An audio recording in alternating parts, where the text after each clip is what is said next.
4টা জায়গা আছে আপনার এমপ্লয়াবিলিটি ক্ষেত্রে, মানে আপনার কর্মদক্ষতা বাড়ানোর জন্য, যেটা আমরা অনেক সময় বুঝি না। 4টার মধ্যে নাম্বার 1 হচ্ছে আপনি নলেজ। বাট আমরা না, যেই নলেজ আমরা নাম্বার পাওয়ার জন্য গেইন করি, সেই নলেজের কোনো ভ্যালু নাই।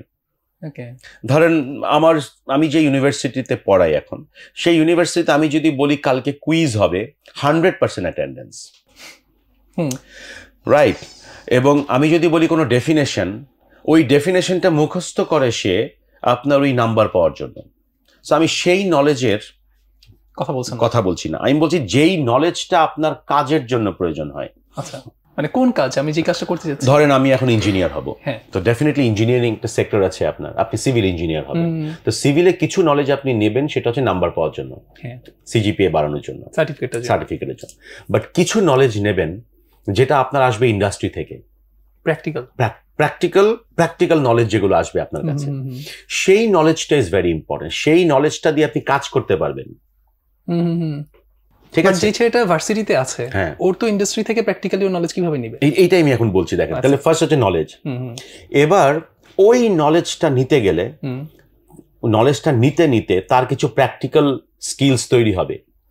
প্র্যাকটিক্যাল স্কিলস মানে হচ্ছে এই চায়ের কাপটাকে আমি এখানে এভাবে করে রাখবো, কিন্তু কোনো সাউন্ড হবে না, এন্ড দেন আমি চায়ের কাপটা তুলবো, চাটা খাবো, কিন্তু সাউন্ড হবে না, এন্ড দেন আমি চায়ের কাপটা রাখবো, কিন্তু কোনো সাউন্ড হবে না। এটা আমি বইতে সুন্দর করে লিখে দিতে পারবো, কিন্তু আমি করতে পারবো না। যদি করতে পারি, this become my practical skills. এগুলো কি ওই সফট স্কিলস এর মধ্যে ঢুকতেছে? No, this is practical skills. আচ্ছা, এখন এই প্র্যাকটিক্যাল স্কিলস কে আমরা যখন বলি হার্ড স্কিল, বা স্কিল, তখন না মানুষ বোঝে না যে কাজটা আপনি নিজ হাতে করতে পারেন, that is your practical skills. আপনি গাড়ি চালাতে পারেন, নিজে গাড়ি চালাতে পারেন, সো আপনি যখন নিজে গাড়ি চালাতে পারেন, দ্যাটস ইউর প্র্যাকটিক্যাল স্কিলস। মানুষ বলে তোমার কি কি প্র্যাকটিক্যাল স্কিলস আছে? আমি আই ক্যান ড্রাইভ কার, মাইলের পর মাইল আমি গাড়ি চালাতে পারবো, so that's your practical skills. Now third pillar হচ্ছে your network. How many people you know and how many people know you? Right. তো যত মানুষ আপনাকে চেনে, সেটা হচ্ছে আপনার নেটওয়ার্ক। কত কোটি মানুষকে আপনি চেনেন। যেমন আমি রাশিয়ার প্রেসিডেন্টকে চিনি, আমেরিকার প্রেসিডেন্টকে চিনি। ডু ইউ থিঙ্ক দ্যাট আমার নেটওয়ার্কে রাশিয়ার প্রেসিডেন্ট আর আমেরিকার প্রেসিডেন্ট আছে?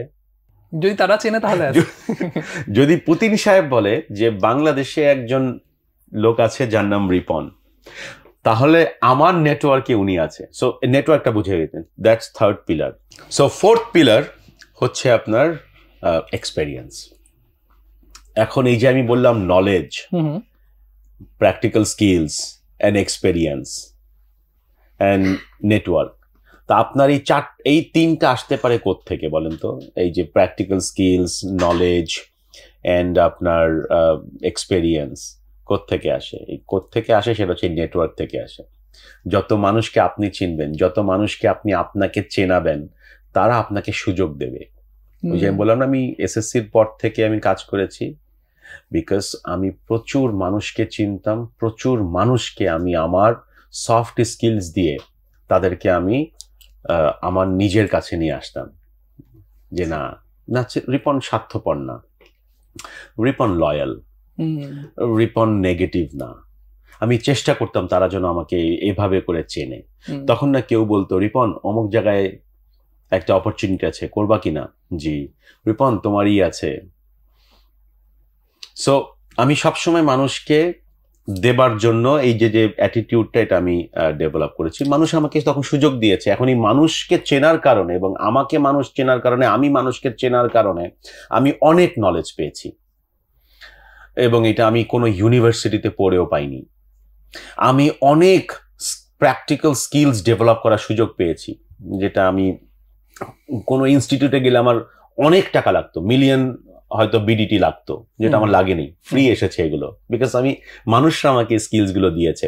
আমার অসংখ্য অভিজ্ঞতা আছে। আপনি কোন সেক্টরে বলবেন, প্রত্যেক সেক্টরে কাজ করার অভিজ্ঞতা আছে। বাংলাদেশের অর্থনীতির যে কয়টা মূল স্তম্ভ, সে প্রত্যেকটা সেক্টরে আমি কাজ করেছি, আলহামদুলিল্লাহ। কে দিয়েছে? মানুষ। তা আপনি এখন স্কুল, কলেজ, ইউনিভার্সিটির গ্র্যাজুয়েটদেরকে আমি বলি সবসময়, ইনক্রিজ ইউর নেটওয়ার্ক।